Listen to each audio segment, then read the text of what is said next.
सब बुझाता शांति बना के मिसाल कर देना वाला।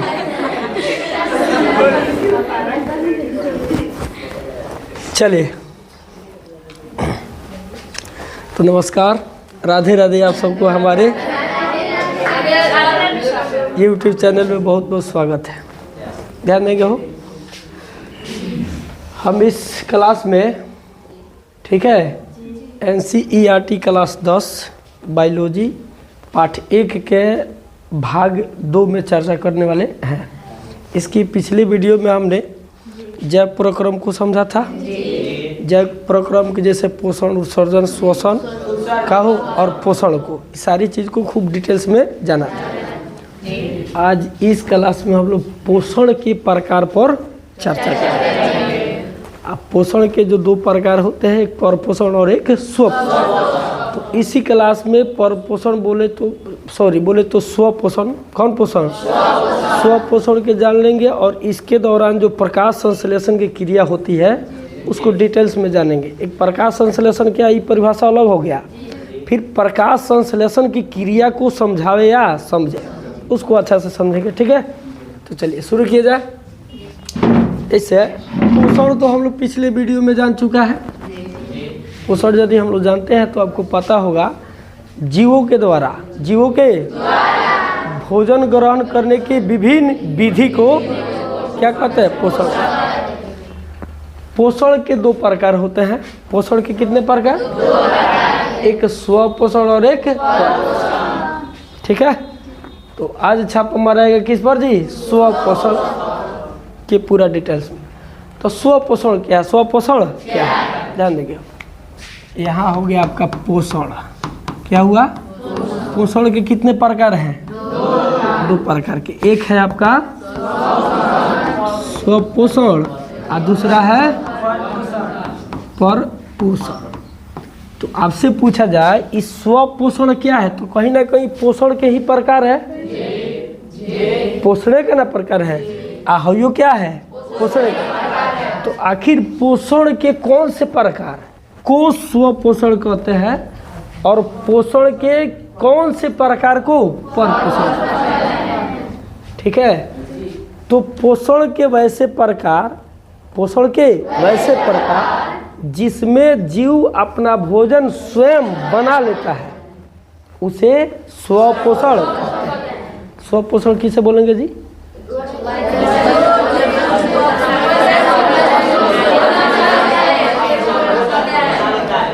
एक बार और देखा देना। सिंपल बात बा, हमने लिखा है पोषण कितने प्रकार के होते हैं, 2 कौन कौन। अब एक झलक में देखा जाए तो स्वपोषण का है तो पोषण के प्रकार, परपोषण भी पोषण के प्रकार। तो अब जानना है कि स्वपोषण पोषण के कौन सा प्रकार है, कौन सा प्रकार। कह सकते हैं पोषण का वैसा प्रकार, पोषण का वैसा प्रकार जिसमें जीव अपना भोजन स्वयं बना लेते हैं, ठीक है, उसे स्वपोषण। समझ में लो। अब परपोषण क्या है, तो पोषण के वैसे प्रकार, पोषण के वैसे प्रकार जिसमें जीव अपना भोजन स्वयं न बनाकर किसी न किसी रूप में अन्य स्रोत पर निर्भर करते हैं, उसे क्या कहते हैं। अब उदाहरण के रूप में देखा जाए तो जो पौधे होते हैं, कौन होते हैं, पौधे। अपना भोजन, जैसे देखा जाए हम लोग पर, तो हम लोग अपना भोजन स्वयं बना लेते हैं। अपना भोजन के लिए किसी न किसी रूप से किसी न किसी दूसरे स्रोत पर निर्भर होते हैं। जैसे पादप पर निर्भर हो, किसी जीव पर निर्भर हो, पादप भी तो जीव है, समझ में आया। तो पोषण के वह प्रकार जिसमें जीव अपना भोजन स्वयं न बनाकर किसी न किसी रूप से दूसरे जीव पर निर्भर रहता है, उसे परपोषण कहते हैं। तो परिभाषा भी यहाँ दिया गया है। स्वपोषण वह प्रक्रिया जिसमें जीव अपना भोजन स्वयं बनाते हैं, उस प्रक्रिया को स्वपोषण कहते हैं। समझ में आया, कोई दिक्कत। परपोषण में देखते हैं वह प्रक्रिया जिसमें जीव अपना भोजन स्वयं न बनाकर किसी रूप में अन्य स्वरूप पर निर्भर रहते हैं, उस प्रक्रिया को क्या कहते हैं? पर पोषण कहते हैं। समझ में आया? आगे चलना चाहिए। चलिए, पौधे अपना भोजन कैसे बनाते हैं? पौधे अपना भोजन कैसे बनाते हैं? ठीक है, तो जैसे कि हम लोग भोजन बनाते हैं अपने का हो, अच्छा पकावे लो कि बनावे लो? जैसे में बोला जाता है, मुस्लिम लोग बोलते हैं भात पाक गई, आ हिंदू लोग बोलते हैं भात बन गया, सब्जी बन गया। का हो? जबकि इसका सही शब्द सुनिएगा तो भात पक गया, सब्जी पक गया, रोटी पक गया। समझ में? रोटी बनता नहीं है, उसको पकाया जाता है। सब्जी भी बनता नहीं है, उसको पकाया जाता है। तो हम लोग भोजन को बनाते हैं कि पकाते हैं? बात बुझाइल है? तो प्रश्न है, पौधे अपना भोजन कैसे बनाते हैं? अच्छा, प्रश्न है कि हम लोग माने मनुष्य अपना भोजन कैसे बनाता है? तो प्रश्न सही है कि गलत है? प्रश्न क्या है? गलत है। मनुष्य अपना भोजन बनाता नहीं है, पकाता है। बनाना भोजन नहीं बनाता, तो भोजन के लिए दूसरे जीव पर क्या करता है? निर्भर रहता है। पौधे अपना भोजन बनाते हैं कि ना बनाते हैं? बनाते हैं। तो प्रश्न है कि पौधे अपना भोजन कैसे बनाते हैं? तो इसका जवाब में आएगा, पौधे अपना भोजन प्रकाश संश्लेषण की प्रक्रिया द्वारा बनाते हैं। पौधे अपना भोजन प्रकाश। अब फिर प्रश्न आता है, सर जी प्रकाश संश्लेषण आखिर है तो ध्यान दी, जैसे लिखा है जिस प्रक्रिया द्वारा। अच्छा, बेर बेर प्रक्रिया शब्द एक आ रहा है, आप में से कौन कौन है जो प्रक्रिया शब्द का मतलब जानते हैं? जानते हैं? आए चलिए जान लेते हैं प्रक्रिया का मतलब क्या होता है। क्रिया तो जानते होंगे, जिससे किसी कार्य के होने अथवा करने का बोध हो, उसे क्या कहते हैं? क्रिया। जैसे खेलना, उठना, बैठना, रोना, हंसना, पढ़ना वगैरह वगैरह, ये सारी की सारी क्या है? तो क्रिया हम जानते हैं। अब जानना है प्रक्रिया। अब जानना है प्रक्रिया आखिर है तो क्या है। तो क्रिया के बाद जो क्रिया होके, क्रिया के बाद जो क्रिया होके उसे क्या कहते हैं? प्रक्रिया। जैसे बताइए, धक्का देना क्रिया है कि ना है? गिरना क्रिया है कि ना है? धक्का देना भी क्रिया, गिरना भी क्रिया। तो ध्यान दियो, ये कुर्सी हो गया, हो गया, इसको हमने धक्का दिया। बोलो सुनो, इसको क्या किया? तो धक्का देना क्या है? क्रिया है। अब जब ये धक्का देना जी क्रिया हुआ, तो इसके बाद एक और क्रिया। तो अभी गिरना क्या कहलाएगा? प्रतिक्रिया कहलाएगा। तो किसी क्रिया के जस्ट बाद, माने किसी क्रिया के ठीक बाद जो क्रिया संपन्न होती है उसे क्या कहा जाता है? प्रतिक्रिया। समझ में आया? तो प्रकाश संश्लेषण के परिभाषा में बताया जा रहा है कि जिस प्रक्रिया द्वारा, जिस प्रक्रिया का अर्थ क्या समझ गए कि किसी क्रिया के बाद एक कोई प्रतिक्रिया क्रिया होता होगा। पौधे अपना भोजन स्वयं बनाते हैं, उस मूलभूत प्रक्रिया को क्या कहते हैं? तो यहाँ हम लोग देखें कि प्रकाश संश्लेषण में प्रक्रिया कैसे होता है। प्रकाश संश्लेषण में भी प्रक्रिया है, इसको जानना जरूरी है कि ना है? बुझाई लो। ये बोल रहा है जिस प्रक्रिया द्वारा पौधे अपना भोजन स्वयं बनाते हैं। पौधे अपना भोजन तो जिस प्रक्रिया द्वारा, बोले तो किस प्रक्रिया द्वारा? बोला ना जिस प्रक्रिया द्वारा। अब प्रक्रिया बोले तो किस प्रक्रिया द्वारा? प्रक्रिया को जानना भी जरूरी है। ठीक है, समझ में आया? तो ध्यान देते हैं। तो इसके लिए गौर करेंगे। जैसे कि हम लोग पहले से जानते हैं, रंध्र या एस्टोमाटा किसे कहते हैं? आप लोग पता होगा, रंध्र या एस्टोमाटा। जैसे गर्मी के दिनों में हमारे त्वचा से पसीना आना शुरू हो जाता है, तो पसीना कहाँ का होता है? शरीर का होता है, पानी के रूप में बाहर निकलता है। तो कहाँ से निकल जाता है? तो इससे साबित हो रहा है कहीं ना कहीं हमारे त्वचा में छिद्र है। क्या है? छोटे छोटे छिद्र होते हैं। तो ठीक इसी तरह यदि हम पेड़ के पादप के पत्तियों में देखेंगे, पादप क्या है, पत्तियों में देखेंगे तो पत्तियों में भी छोटे छोटे क्या पाए जाते हैं, छिद्र पाए जाते हैं। जैसे पत्ती हो गया, पादप का पत्ती हो गया।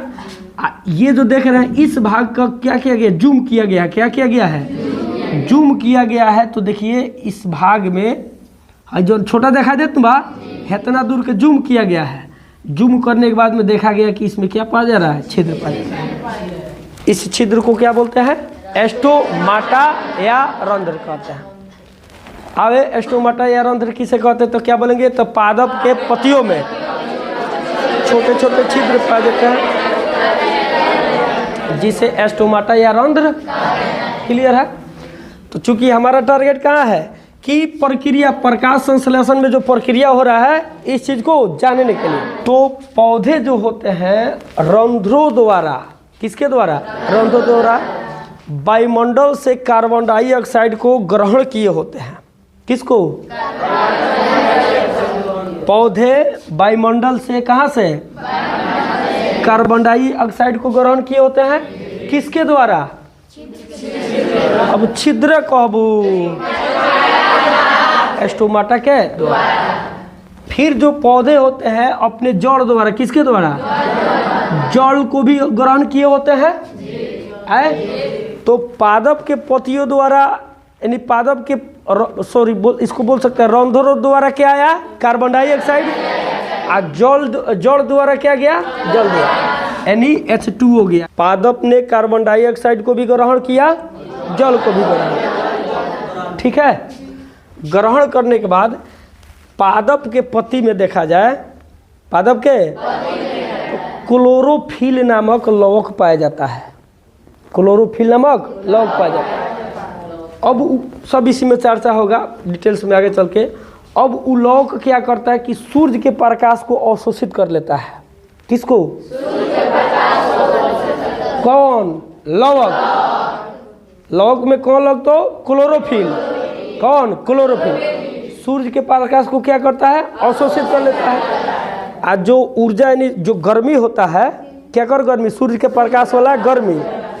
अब वो गर्मी क्या कर रहा है, जो हाइड्रोजन है H2O, इसको दो भाग में तोड़ देता है। कई भाग में, H2 और प्लस का थी O2 में, यानी हाइड्रोजन के अलग कर देता है और ऑक्सीजन के अलग कर देता है। फिर जो ये क्या होता है, हाइड्रोजन है, कौन, इस कार्बन डाइऑक्साइड के साथ अभिक्रिया करके, किसके साथ, कार्बन डाइऑक्साइड का अभिक्रिया करके आपको क्या बनाता है, कार्बोहाइड्रेट बनाता है, C6H12O6। ध्यान देंगे यहाँ पर, कार्बन डाइऑक्साइड का किससे मिला, हाइड्रोजन से मिलना। कार्बन डाइऑक्साइड का हाइड्रोजन से मिलना एक क्रिया है कि ना है, हम तारा से मिलनी, तू हमरा से मिल, क्रिया है कि ना है। मिलना, बिछड़ना, खेलना, उठना, बैठना, रोना, हंसना, सब क्या है, क्रिया है कि ना है। तो कार्बन डाइऑक्साइड का हाइड्रोजन से मिलना एक क्रिया है।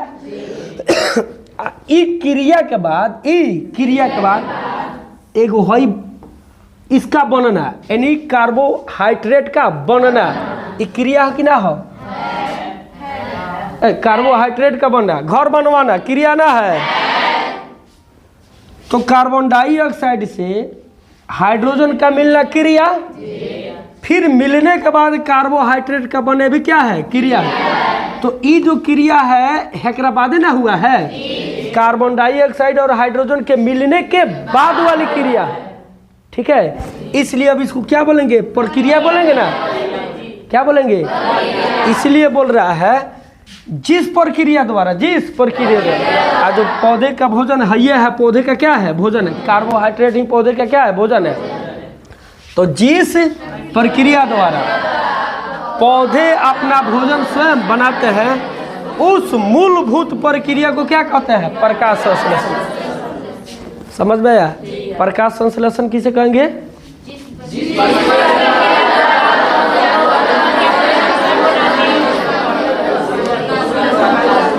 जिस प्रक्रिया द्वारा पौधे अपना भोजन स्वयं बनाते हैं, उस मूलभूत प्रक्रिया को क्या कहते हैं, प्रकाश संश्लेषण। समझ में आ गया।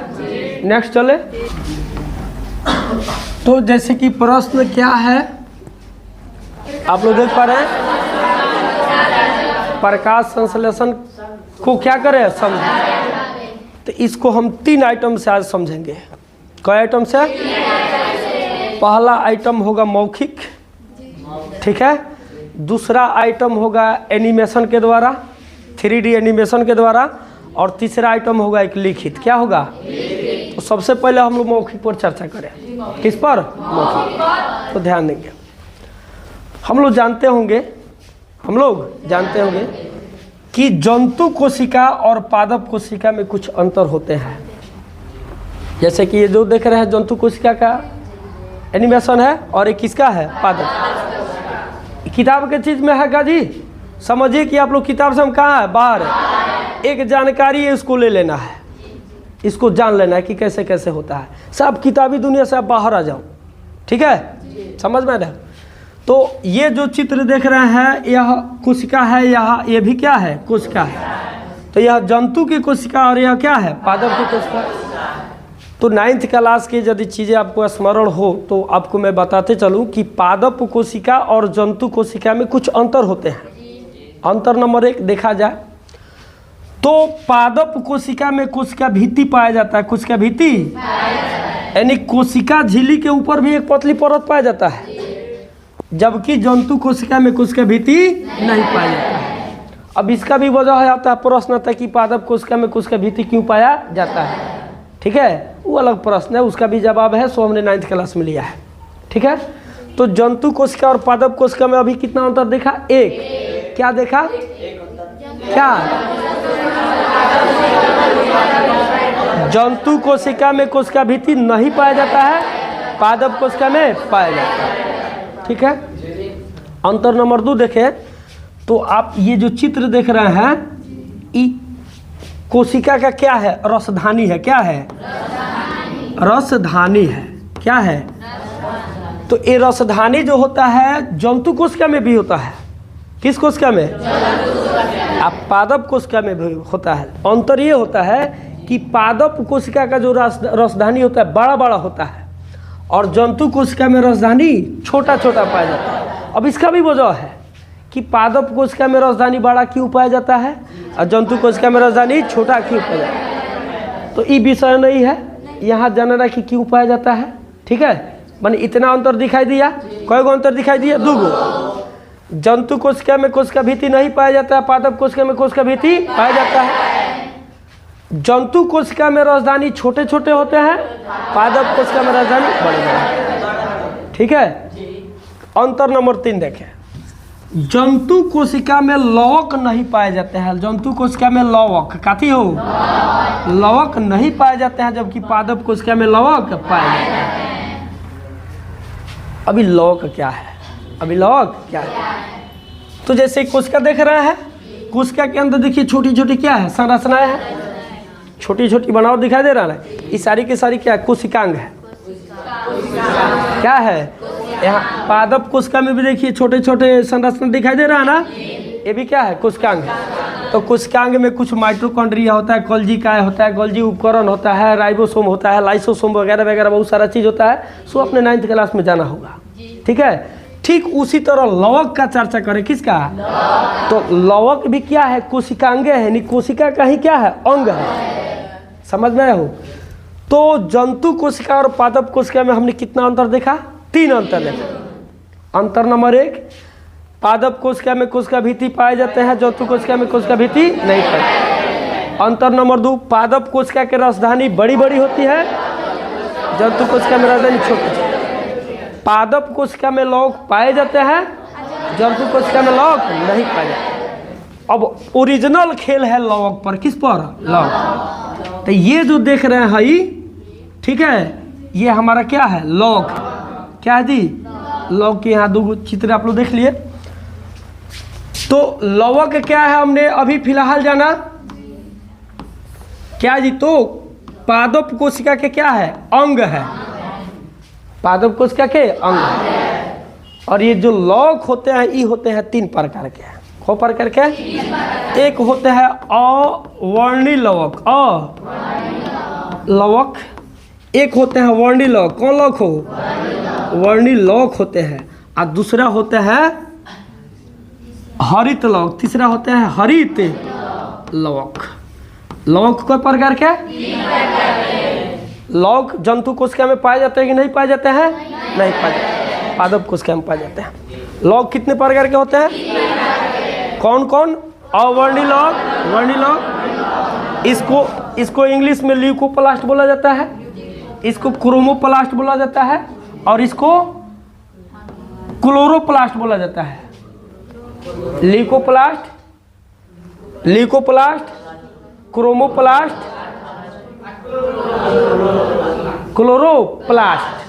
क्लोरोप्लास्ट इंग्लिश में नाम हो गया। ठीक है, तो ध्यान देंगे। नाम सुनिए हिंदी में, कौन है? अवर्णी लवक। अवर्णी लवक मतलब इसमें आपका अपना कोई रंग, अरे वर्ण का मतलब होता है एक रंग। जैसे सूर्य के प्रकाश 7 वर्णों का क्या है? मिश्रण है। तो 7 मन तो संख्या हो गया। और वर्ण यहाँ किसको बोला जा रहा है? रंग को।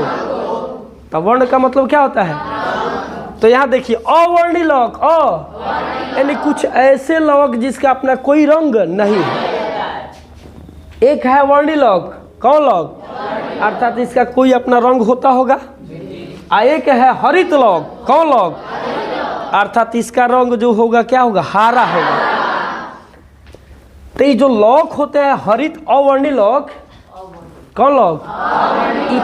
पादप के कौना कोशिका में पहुँच जाला? पादप के तो जितना जोड़ रहेला, पादप के जोड़ रहेला नु, पादप के जोड़ में ही कौन लवक पाया जाता है? अवर्णी लवक। पादप के जोड़ वाला कोशिका में, पादप के जोड़ वाला कोशिका में क्या पाया जाता है? अवर्णी लवक। जो वर्णी लवक होता है कौन? पादप के फल फूल, फल देख लो रंगी बिरंगी रहेला, फूल भी कैसा रहता है? रंगी बिरंगी। तब पादपों के कैसे कोशिका में पाए जाते हैं?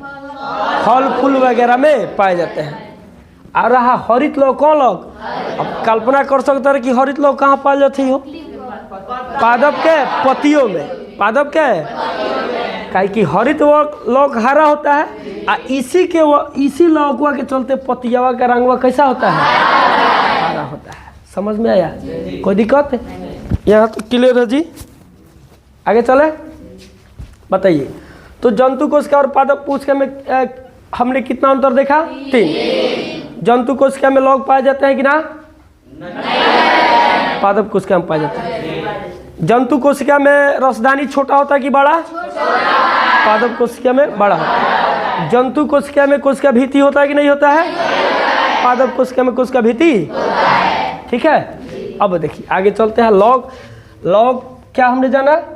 पादप कोशिका के अंग है। यह 3 प्रकार के होते हैं, अवर्णी लवक, वर्णी लवक, हरित लवक। ठीक है, वर्णी लवक पादप के जड़ वाला कोशिका में पाए जाते हैं। वर्णी लवक पादप के फल फूल, आज जो हरित लवक होते हैं पादप के पत्तियों में पाए जाते हैं। क्लियर है? अब आगे देखते हैं। अब आगे चलिएगा। तो ये जो हरित लवक है, हरित लवक, इसको हमने इंग्लिश में क्या बोला? क्लोरोप्लास्ट। क्लोरोप्लास्ट।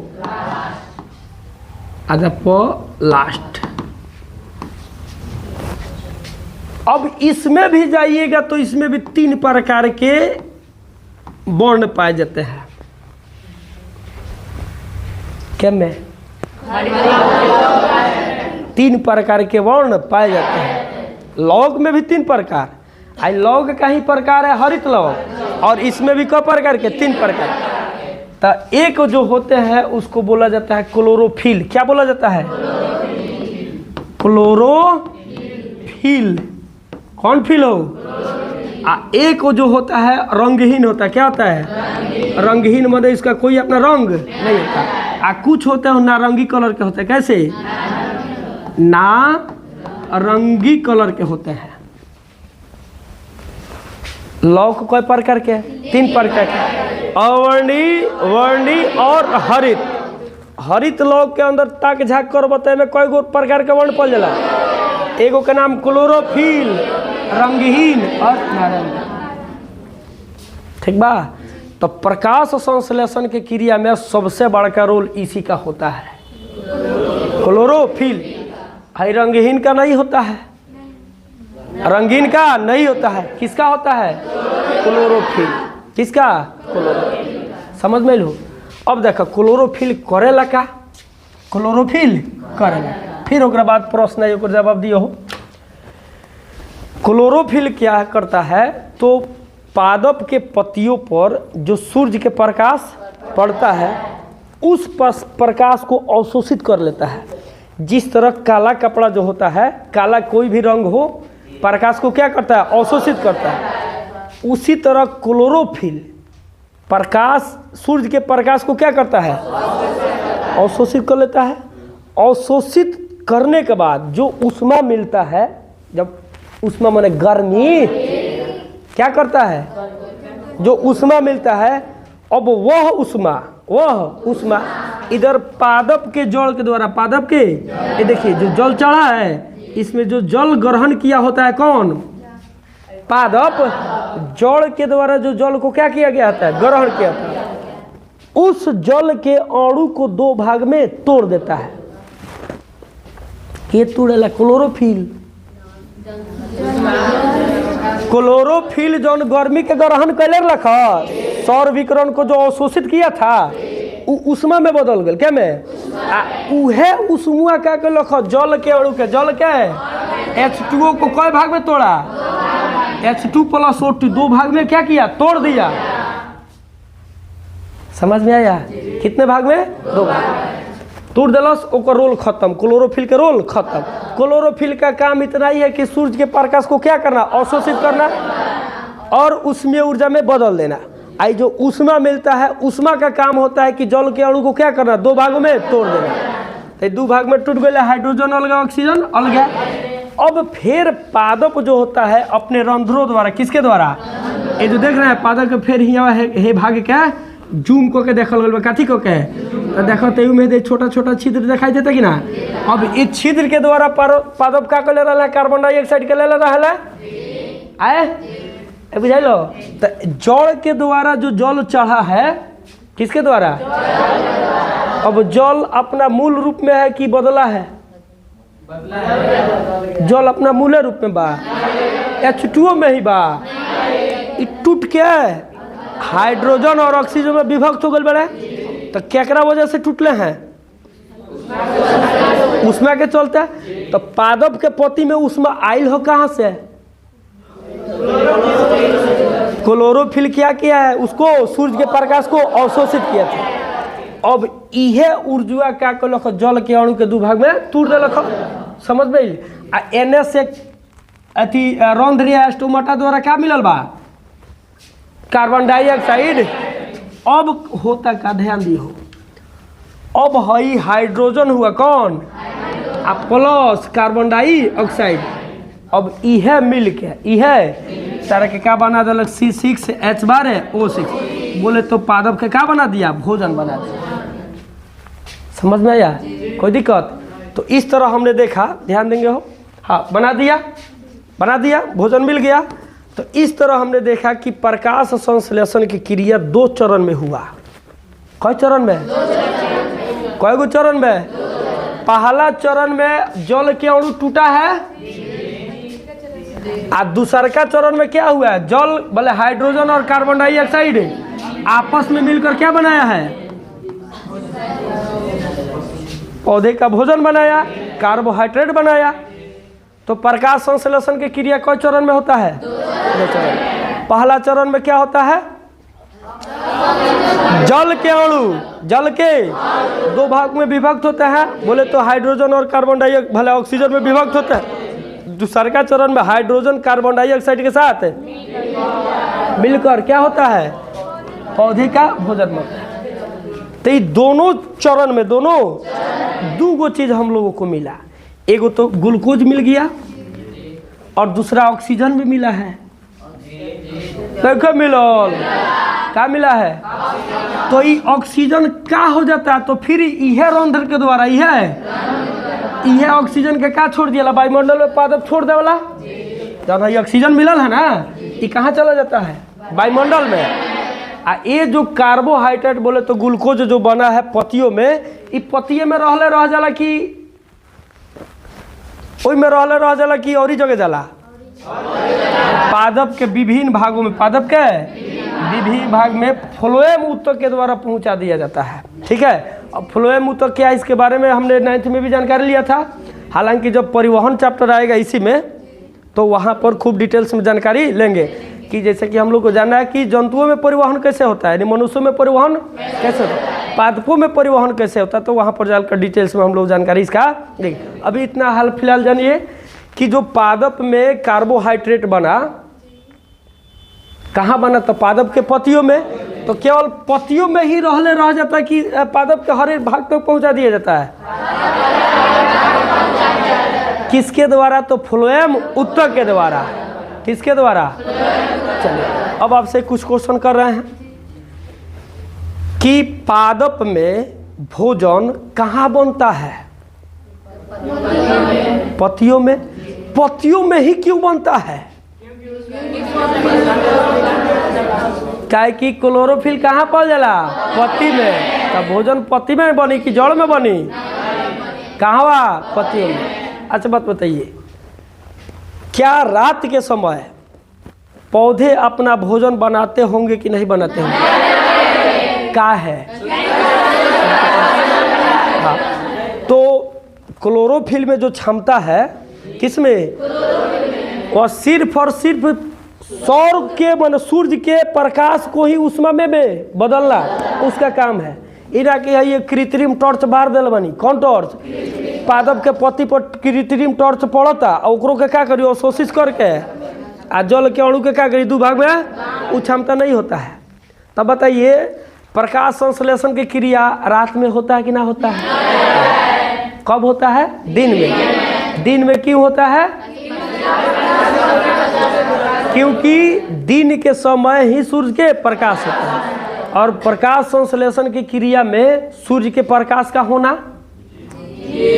सूर्य के प्रकाश का होना, क्लोरोफिल का होना, कार्बन डाइऑक्साइड का होना और जल का होना जरूरी है, जो दिन में भले रात में सूर्य के प्रकाश नहीं होता है।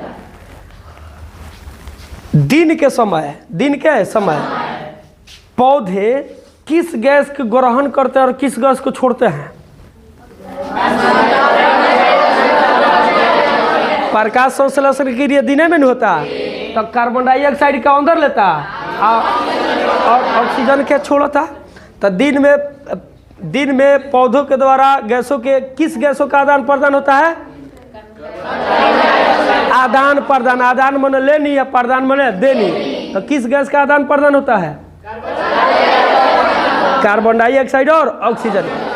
अब चलो रात में, कहाँ हुआ, रात में पौधे किस गैस के आदान प्रदान करते हैं, कार्बन डाइऑक्साइड ले ले और कार्बन डाइऑक्साइड छोड़ ले, समझ में लो। तब फिर एगो आवेला क्वेश्चन आवेला कि रात में भूत लौकेला, दिन में भूत, और सबसे ज्यादा भूत लौकेला कहाँ, तो पकड़ी और इसको बंद कीजिए, तो बरगद के पेड़, तो इसका भी वजह है, इसका भी। चलिए इसको भी हम लोग जान ले।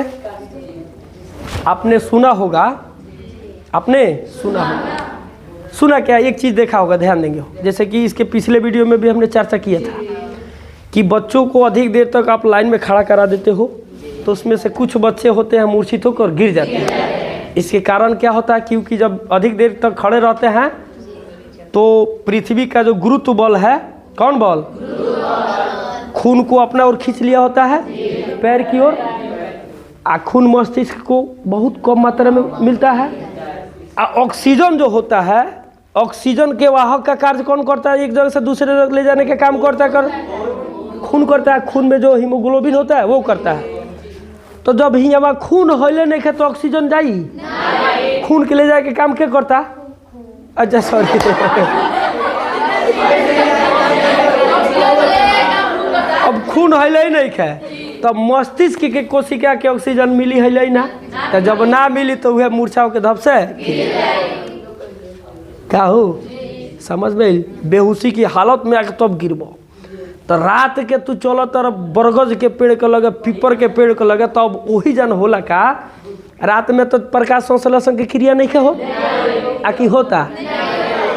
तो रात में क्या होता, कार्बन डाइऑक्साइड लेता और कार्बन डाइऑक्साइड छोड़ता, मतलब अब हुआ ऑक्सीजन के मात्रा नहीं, कार्बन डाइऑक्साइड के मात्रा। अब जब ओकरा क्षेत्र में प्रवेश करब तो ऑक्सीजन तो हुआ बा कम, तो कार्बन डाइऑक्साइड ले लो, माने खैर तो फेफड़ा के लग से कार्बन डाइऑक्साइड बाहर माने शरीर में ना जले तो ना जला, फेफड़े तक सही का हो जाला, बाहर आ जाला, ऑक्सीजन रहित घिंचनी हो एमे ऑक्सीजन रही तो वही ऑक्सीजन के क्या कर हीमोग्लोबिन अपने अंदर खींच ले वाला, आ तू ले ला कथी तो ओकरा के घींची ना घींची।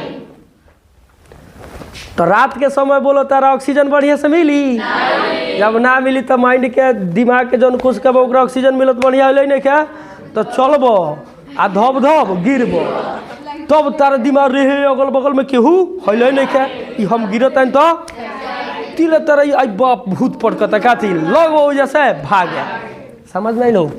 तो रात के समय में पेड़ पौधे जो होते हैं कार्बन डाइऑक्साइड को लेते हैं और कार्बन डाइऑक्साइड को छोड़ते हैं, दिन में कार्बन डाइऑक्साइड को ग्रहण करते हैं और ऑक्सीजन को छोड़ते हैं। एक गैसों के आदान जो प्रदान है पादप के किस भाग द्वारा होता है, तो रंध्रों के द्वारा। किसके द्वारा? तो यहाँ हमने प्रकाश संश्लेषण की प्रक्रिया को मौखिक रूप में समझा, अब इसको एनिमेशन से भी समझ। आप लोग मेरे साथ बने रहिए।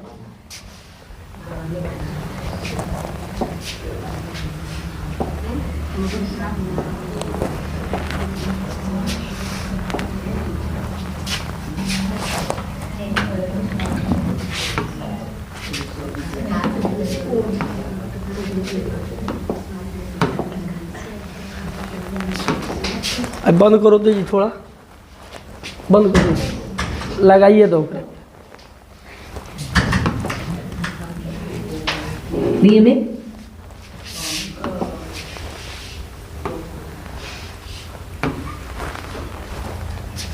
चलिए, जैसे जैसे हमने सुना है मौखिक द्वारा, ठीक उसी तरह आप इसमें पाइएगा। हालांकि मैं आपका मदद करूंगा कि जो हमने चर्चा की है उसमें का कौन चीज़ कहाँ है। Using process of photosynthesis. ये पौधे हो गए, हरा दिखा दे रहा पौधे की पत्तियां हैं।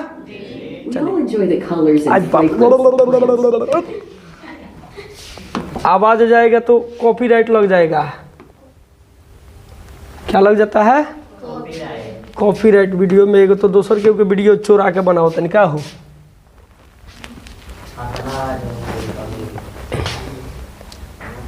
तो पौधे हो गए, देख रहा है हरा दिखाई दे रहा है, वो पौधे का क्या है? पत्तियां है। ये हरा क्यों दिखाई दे रहा है? क्योंकि इसमें क्लोरोफिल मौजूद है। क्लोरोफिल का रंग क्या होता है? हरा होता है। ठीक है, अब इस पौधा को लेकर देखिए, आपको समझाने, प्रकाश संश्लेषण की क्रिया को समझाने का प्रयास किया गया है। ध्यान से देखिएगा। पौधे हो गए। चलिए अब देखिए, पौधे के जड़ हुआ, क्या हुआ? जड़ के द्वारा नीचे से जमीन से जल चढ़ रहा है, और इसमें एक होता है जाइलम ऊतक। कौन ऊतक? इसी जाइलम ऊतक के जो जा रहा है ना, इस जाइलम ऊतक के द्वारा जल जा रहा है, गया पादप के विभिन्न भाग में पहुंच जाता है, ना सिर्फ पत्तियों में, विभिन्न भागों में पहुंच जाता है। अभी जो पड़ रहा है क्या? सूर्य के प्रकाश है। देखते चलिए क्या हो रहा है। सूर्य के प्रकाश पड़ रहा है।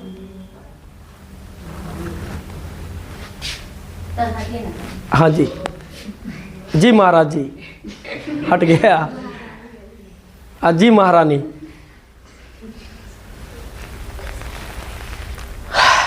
अब इसमें से इस पत्ता को जूम करके, ठीक है, इसमें से आपको क्लोरोफिल को दिखाएगा। किसको? अच्छा, हाँ, जैसे ये जो ऊपर का लेयर दिखा रहा है, ये है एपिडर्मिस है। क्या है? एपिडर्मिस। और ये जो देख रहे हैं संतोला कलर का, नारंगी कलर का, यही पादप के पत्तियों का क्या है? रंध्र है, छिद्र है। और इसके जस्ट नीचे जो देख रहे हैं, ये आपका सब क्या है? हजन देखा तारा हो मर्दे, आओ ना जल्दी। हाँ, हजन देखा तारा, यह क्या है? हरित लवक है। कौन लवक? हरित लवक। लौक तीन प्रकार का, वर्णी, अवर्णी और हरित। अवर्णी लौक जड़ में, वर्णी लौक फल फूल वगैरह, हरित लौक पत्ती में। हरित लौक हो गया। क्या हो गया? आ हरित लौह के अंदर 3 प्रकार की चीज, एगो क्लोरोफिल, एगो रंगहीन आ एगो नारंगी कलर। तो हमको चर्चा करना है क्लोरोफिल पर। देखिए चलते रहिए।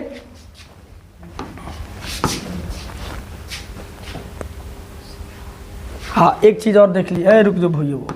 हाँ ये पादप के पत्ता का चित्र है, किसका है?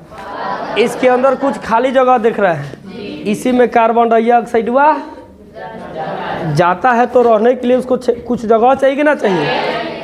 देखते रहिए। अब एक क्या किया हरित लौह को बाहर, यही है क्या क्लोरोफिल। ये कहाँ से निकला है? हरित लौह से इसको निकाल कर दिखाया जा रहा है, क्लोरोफिल है।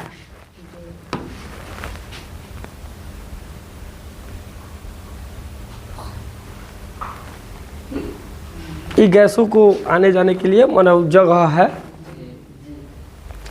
यह है जाइलम ऊतक। कौन ऊतक है? इसी के द्वारा जल आ रहा है। क्या आ रहा है? जल, वाटर लिख रहा है। अब बगल में सब है फ्लोएम ऊतक है, जो देख रहे हैं ना, है फ्लोएम ऊतक है। ये क्या है? एस्टोमाटा है। यह छेदवा है, देखिएगा, देख खुल रहा है, बंद हो रहा है, ऐसा ऐसा करता है। ये कार्बन डाइऑक्साइड का कौन जा रहा है? किसका? कार्बन डाइऑक्साइड अंदर गया, पादप के पत्ती में समाया, जा रहा है किसके द्वारा? रंध्र के द्वारा। लिख रहा है ना कार्बन डाइऑक्साइड। अभी सीधे भागेगा हरित लौह में। कहाँ हुआ? हरित लौह में। हरित लौह यानी हरित लौह बोले तो क्लोरोफिल में। कहाँ? अब क्लोरोफिल में दोनों जाकर समा जाएगा। समा गया। अब देखिए सूर्य के प्रकाश इस पर भी पड़ा। अब ये क्या करेगा? सूर्य के प्रकाश जो जल गया है ना, पहले सूर्य के प्रकाश को हरित लौह को क्लोरोफिल अवशोषित करेगा, और जो अंदर जल गया है, जल के जो 2 अणु है ना, जल के अणु को हाइड्रोजन को अलग है कर लेता है। फिर वो हाइड्रोजन कार्बन डाइऑक्साइड के साथ अभिक्रिया करके ग्लूकोज देता है, और जो ऑक्सीजन में पहले हट गए फिर रंध्र के द्वारा बाहर आ जाता है। देखते रहिए।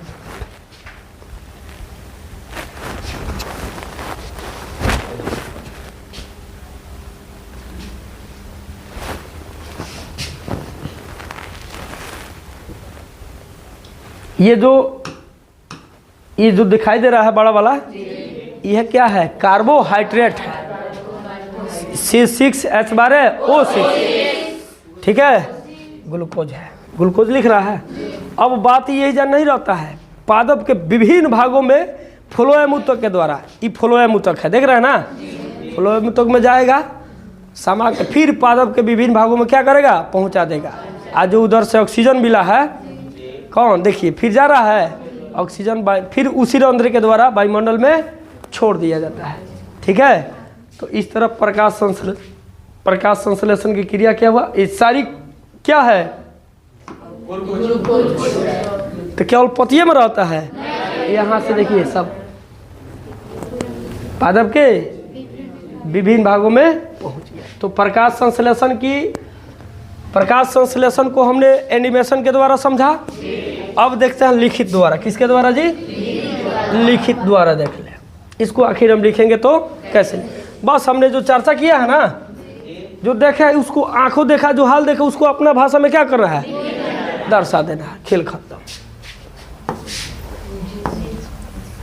हाँ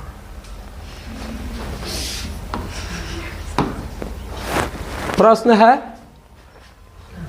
प्रकाश संश्लेषण की को समझावे। तो उत्तर में है, प्रकाश संश्लेषण उस मूलभूत प्रक्रिया को कहते हैं जिसके द्वारा पौधे अपना भोजन स्वयं बनाते हैं। तो इसमें पहले प्रकाश संश्लेषण को परिभाषित कर देना है, फिर देख रहा है। प्रकाश संश्लेषण की प्रक्रिया 2 चरणों में संपन्न होता है। क चरण में? पहला सूर्य की प्रकाश की उपस्थिति में तथा सूर्य की प्रकाश की अनुपस्थिति में। जब हाइड्रोजन कार्बन डाइऑक्साइड से मिलता है तो वहाँ प्रकाश की कोई जरूरी ना है। जल के अणु को तोड़ने में प्रकाश की जरूरी है। तो प्रकाश संश्लेषण की प्रक्रिया 2 चरणों में संपन्न होती है, सूर्य के प्रकाश की उपस्थिति में तथा सूर्य के प्रकाश की अनुपस्थिति में। प्रकाश संश्लेषण की प्रथम चरण कौन? प्रथम चरण बोले तो प्रकाश की उपस्थिति में प्रथम चरण को प्रकाशीय अभिक्रिया तथा दूसरे चरण को अप्रकाशीय अभिक्रिया कहते हैं। क्लियर?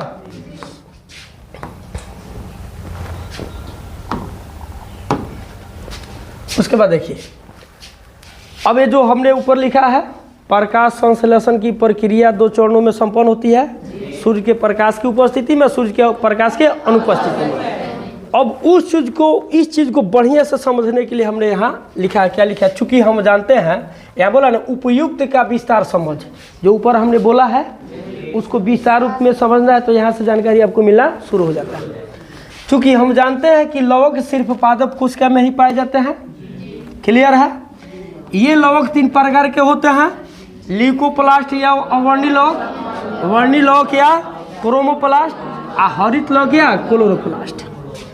क्लोरोप्लास्ट में क्लोरोफिल पाए जाते हैं, हरित लवक में क्लोरोफिल, जो हरे होते हैं, इसी क्लोरोफिल के कारण पत्तियों का रंग क्या होता है, हरा होता है। क्लियर है, कोई भी दवा वगैरह कुछ ना है, क्या हो।